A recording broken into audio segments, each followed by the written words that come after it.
Then I was angry with myself, ashamed of this uncontrolled, childish reaction. I could see the signalman still staring at me. I climbed down the rest of the way quickly, carelessly, and I walked toward him with a casual smile. He watched me expectantly. Hello. I'm Amy Sayers. I used to live in the village. I was anxious to speak to you. I'm sorry I startled you when I called down. Why did you use those words? Those words? I hardly remember. I think I shouted hello below there or something to that effect. Not to that effect, miss. Those were the very words. I know them well. Admit those were the words. Oh, all right, I admit. Why did you use them? Well, you were below. I wanted to attract your attention, so I called hello below there. It seems logical, doesn't it? Aye, miss. If you had no other reason. What other reason could I possibly have? I thought you would tell me. I'm sorry. Maybe I shouldn't have come down. I think I frightened you. Why would you think that, miss? Well, you stare at me as though you had a dread of me. Aye, miss. I was doubtful whether I had seen you before. Well, if you have, it was when I was 8 years old, standing on that bridge over the tunnel up there. I used to love watching the trains. Then my family moved to the city. This is my first visit back in 20 years. You don't believe me? I'm not certain. But where could you have seen me? Don't you know? Well, since I've been away for 20 years. Up there, by the red signal light at the mouth of the tunnel. Oh, that's why you turned and stared there when I first called. Aye, miss. What would I be doing up at the signal light? I don't know. I wish I... 'Tis a mistake, miss. I haven't been well. What is it you wish to speak to me about? Well, I'm a writer. I wanted to interview you. Me? Why me, miss? Well, my magazine does a weekly biographical piece on interesting people and unusual occupations. It's called Close Up. Aye, miss, I've read them. You have? What, you seem surprised. Oh, pleased, perhaps. That one so unsophisticated as I... Well, I really didn't mean it that way. There's a bit of a fire in my shack. It'd be more comfortable for you there. Yes, thank you. This is a lonely post. Visitors must be rare. Aye, miss. The branch superintendent makes an annual inspection. That's all, except for... Yes? Come in, please. Oh, how snug and comfortable. Well, most of my waking life is spent here. I've tried to make it pleasant. And you've succeeded. You were speaking of visitors just as we came in. I'll put this chair nearer the fireplace. Thank you. One chills out there. I say, you have a fine collection of books. They've given me much companionship in the long nights. Pretty weighty companions. Gibbon's Decline and Fall. Burton's Anatomy of the Melancholy. Darwin... Do they surprise you again, miss? May I be frank? I'll have to be if I'm to succeed with the article. My editor is only interested, in the... Odd? The unusual. And the level of my reading seems above the level of my station. Not many people in any station these days read... Oh, come, miss. 'Twas you called for frankness. Thank you, sir. Why would a man with a mind capable of absorbing these subjects stay on a desolate job like this? Good, miss.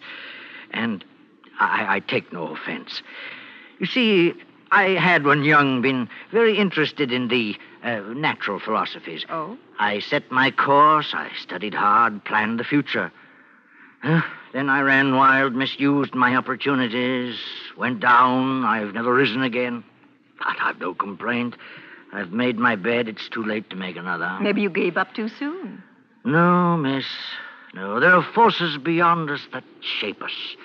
One must know when not to resist. I might have blooded myself a while longer, but I knew I took this position 34 years ago. And you never regretted? No, not until...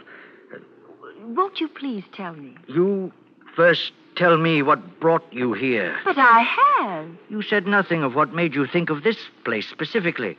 There are many places and people. Well, I told you I used to come here as a child. The trains frightened and fascinated me.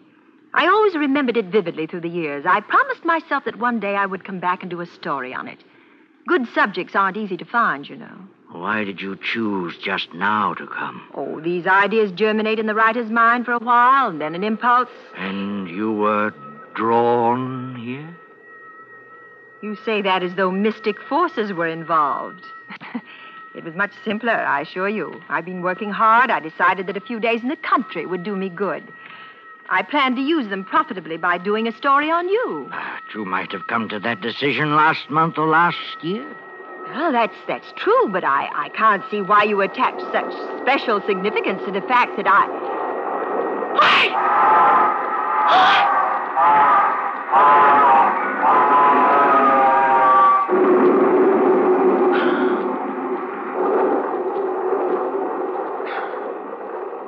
Wow, this is pretty creepy. It's getting good.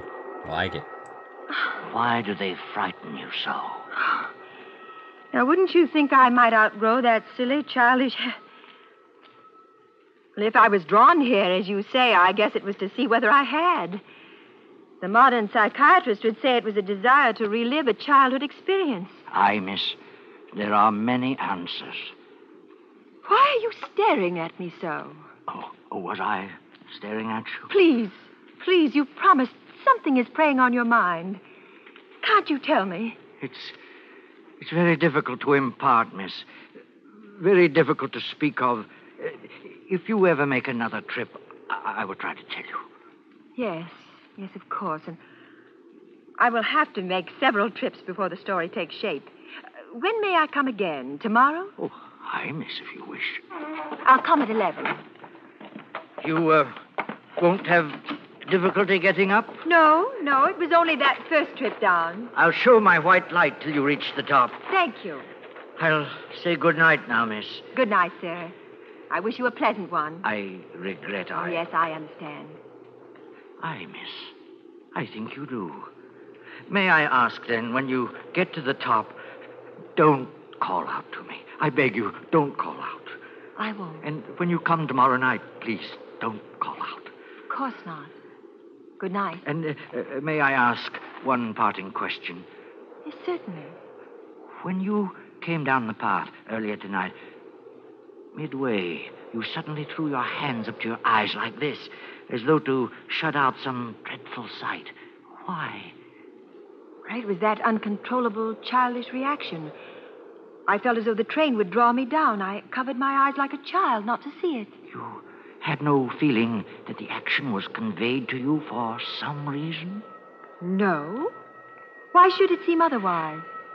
Because there has been someone at the red light at the mouth of the tunnel each night for a week now, holding its hands up to its eyes like that, as though to shut out some terrible sight. And you have actually seen it? Every night. Was it there tonight when you went to the door? Yes, I saw it quite clearly. Who was it? You.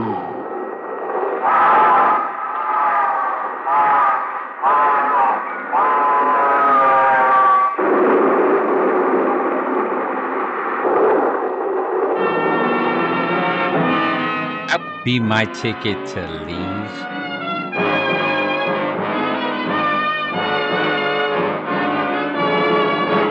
Autolite is bringing you Miss Agnes Moorehead with Joseph Kearns in The Signalman. Tonight's presentation in radio's outstanding theater of thrills, Suspense.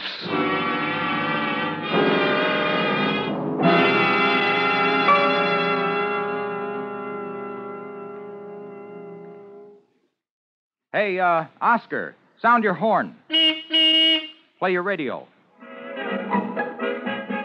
Now start your engine. Hey, what's all that for, Harlow? Why, all those operations depend on the sure, smooth performance of your Autolite electrical system, Oscar. And so do the lights, heater, and electric windshield wiper. They all depend on my Autolite electrical system, Harlow? They sure do, Oscar. And what's more, your Autolite electrical system works every second your engine runs. That's why Autolite electrical systems, designed to give the smoothest performance money can buy, are used as original equipment on many leading makes of our finest cars, trucks, and tractors. They're the best, Harlow. Right, you are, Oscar. And friends, treat the electrical system of your car to a periodic checkup at your car dealer's or authorized Autolite service station. To quickly locate him, look in the classified section of your phone book or call Western Union by number and ask for Operator 25. And remember, from bumper to tail light, you're always right with Autolite. And now, Autolite brings back to our Hollywood soundstage Miss Agnes Moorehead in Elliot Lewis's production of Charles Dickens' The Signalman, a tale well calculated to keep you in suspense.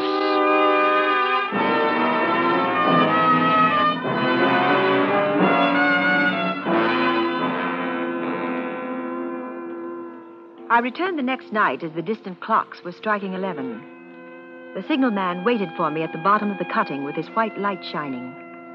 We walked silently to his shack, entered it, and sat down by the fire. I didn't wish to press him, so I said nothing. He stared at the burning embers for a moment. Then he turned to me.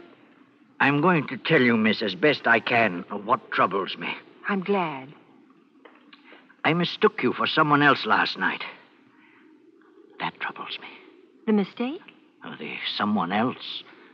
Who is it, then? I don't know. What does it do?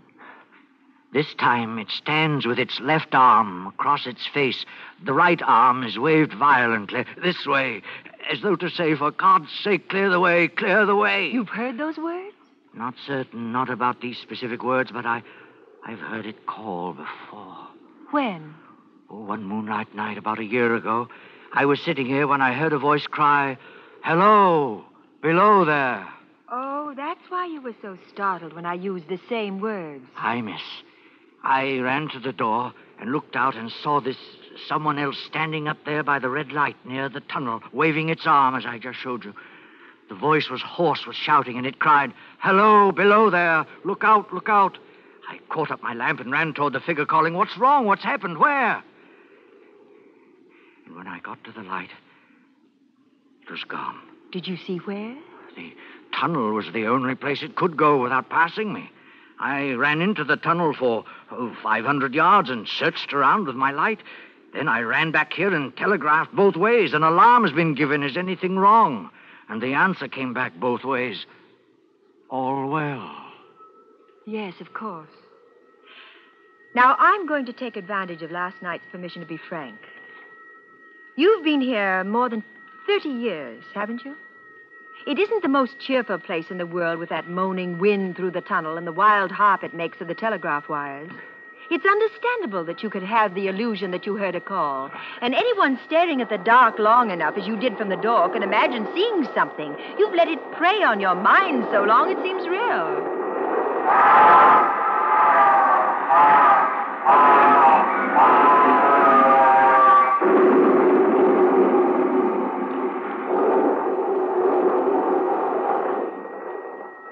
I was not finished, miss. Oh, I'm sorry. Within 6 hours after it first appeared, the main line flyer crashed and derailed at the far end of the tunnel. Within 10 hours, the dead and the wounded were being brought through the tunnel over the spot where the figure stood. Coincidence. A tragic, remarkable coincidence. But I can't see... There is more, miss. Oh, please forgive me. 6 or 7 months passed. I had recovered from the surprise and shock when one morning, just as daylight was breaking, I looked toward the red light and saw it again. Did it cry out? No, it was silent. It didn't wave its arm? No, miss. No, it leaned against the post with both hands covering the eyes like this, as though to blot out some terrible sight. And that's why you asked me why I had put my hands to my eyes? Aye, miss. As I came down the path? You called out the words it used the first time. You covered your eyes as it did the next time. Go on, please. That very day, as a train came out of the tunnel, I noticed a confusion of hands and heads at one of the coach platforms, and something waved. I saw it in time to flag down the engineer. He applied his brake, but the train drifted past here about 100 yards. As I ran up to it, I heard terrible screams and cries. A beautiful young woman had fallen between the cars. Oh. She was brought in here. She died on this very spot between us. Oh, it's horrible. But I still don't see... One final word, miss, and you will judge how my mind is troubled. It came back a week ago. Ever since, it has been here. At the light? Aye. It covers its eyes. It waves its arm. It shouts, for God's sake, clear the way, clear the way. I have no rest or peace for it.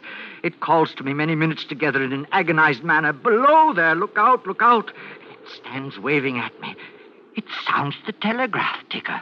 Did it sound the ticker last night while I was here? Twice. Oh, I assure you it did not sound. It was your imagination. I have never made a mistake as to that, miss.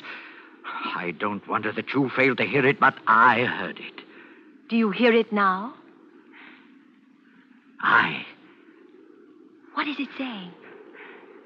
It isn't clear. It only warns. But it doesn't say against what. If I only knew what it meant. What is the danger? Where is the danger? There is danger overhanging somewhere on the line. Some terrible calamity will happen. Now, you must let reason take... If I telegraph danger on either side of me or on both, I can give no reason for it. I would get into trouble and do no good. They would think I was mad. This is the way it would work. Message, danger, take care. Answer, what danger, where? Message, don't know, but for God's sake, take care. They would displace me. What else could they do? I can help you. But you must face realistically what I have to say. Now, will you try? Yes, I'll try, miss. These accidents have shaken you deeply. You feel guilt about them, even though there was nothing you could do. You've let it prey on your mind until you imagine someone tried to warn you. I saw and heard that someone. Even the senses can deceive when the mind is under stress.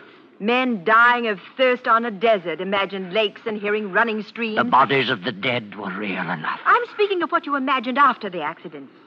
If you let me, I'll prove to you step by step that the specter existed only in your fantasies. How can you prove that in the face of what I've told you? By appealing to the intelligent reasoning portion of your mind. Listen, you were positive when you first saw me that I was the specter. You saw up at the light, now weren't you? You used the same words. Well, now listen carefully. I appeal to the intelligent, well-read, reasonable man. 3 words. Hello, below there. I was 500 yards away at the top of the embankment, and you were here, below, with darkness falling, and 3 words made you positive you had seen me before. Can't you see you were trying to fit something to what you already believed? But then you put your hands to your eyes like... Further proof. You've allowed yourself to believe some disaster is about to befall. When I covered my eyes because of a childish fear, you fitted that to what you already believed. The telegraph ticker wasn't the You magic. must hear me out. Would you at any other time, or would anyone at any time, believe that a telegraph ticker could sound in a room this small and be heard by one person and not another? I told you. And now the most important proof. You said that when you went to the door last night, it was there by the red danger light. Aye, it was. Will you come to the door with me now and tell me if it is still there? Aye, miss. Do you see it? No, miss. It is not there. Agreed. And now I'm going to prove that it never was there. I studied the light from the top of the hill before I came down tonight. The post is at least 7 feet high. The light is shielded with a hood. Even if a person stood directly under it or in front of it, they would be in complete shadow, in darkness. You couldn't see that person from this door, and you couldn't see that person if you walked to within a foot of her, or him, or it. I'm going to walk up the incline to the light and prove that to you now. I walked up the inclining tracks toward the red light at the mouth of the tunnel. The chill, dank wind had an edge like a cold knife. When I got to the light post, I stood directly under it. No portion of the red glow reached me. I was lost completely in the dark. I saw the signalman silhouetted in the yellow light of the doorway. Hello! Can you see me? Hello, below there! Can you see me? No. Good! Now start walking toward me and tell me when you can see me. He stepped between the rails of the northbound track on a line with the red signal light and walked toward me. Then the icy hand of my childhood dread gripped me. There was a vague vibration of the earth and air. Far behind him, coming up the grade fast, I could begin to see the glow of the locomotive's light. Look out! Look out! For God's sake, clear the way! Clear the way! He walked as though in a spell. He didn't hear me, or wouldn't hear me. I threw my left arm up to my eyes and waved my right arm frantically. Below there! Look out! Look out! Clear the way! For God's sake, clear the way!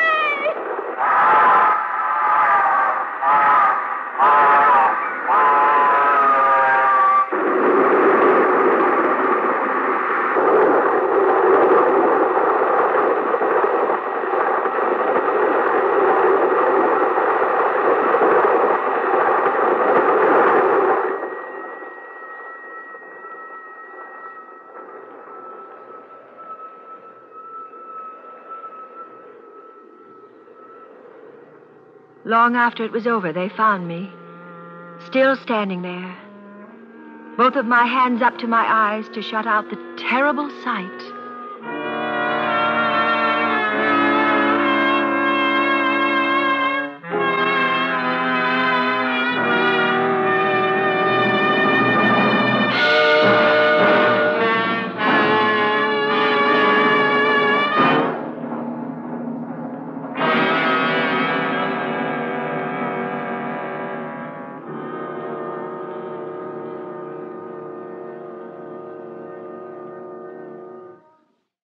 Suspense, presented by Autolite. Tonight's star, Miss Agnes Moorehead.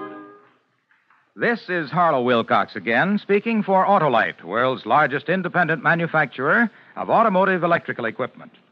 Autolite is proud to serve the greatest names in the industry. That's why during these early months of 1953, the Autolite family joins again in saluting the leading manufacturers who install Autolite products as original equipment. Just 2 weeks from tonight, as a climax to this year's Autolite Family Salute program, we will present the exciting story of the first and only round-the-world auto race. Our star will be Van Johnson, and the program will be broadcast direct from the Grand Ballroom of New York's Waldorf Astoria Hotel, where the great Easter Parade of Stars auto show will be in progress. That's Monday, April the 6th, for the auto race that stirred the world. And, of course, be sure to join us next week for another story of suspense.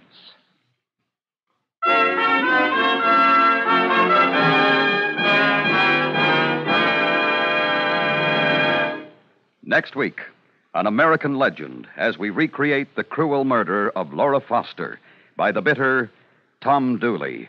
Our star, Mr. Joseph Cotton. That's next week on Suspense.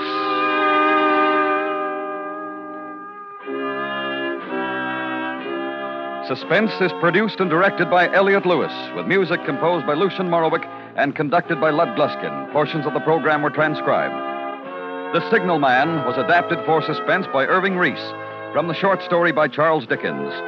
In tonight's story, Joseph Kearns I want to thank played the everyone Signalman. for listening in today. Agnes Moorehead has been I on hope the road everyone enjoyed it, Don Juan in Hell, like I did. and can currently be seen I in want to thank my Metro-Goldwyn-Mayer's friends picture, from Tito's The Story of Vodka. Three Loves. They have 2 programs going on right now where And you remember, can win next week, some Mr. awesome, Joseph cool Cotton prizes. in I've added on the Tom QR Dooley. codes up there, so take advantage of them. And once again, This guys, is the CBS like and Radio subscribe. Network. Send me a comment. Doesn't matter if it's positive or negative. I'm all for it. I love you guys, and I'll see you next time. Peace!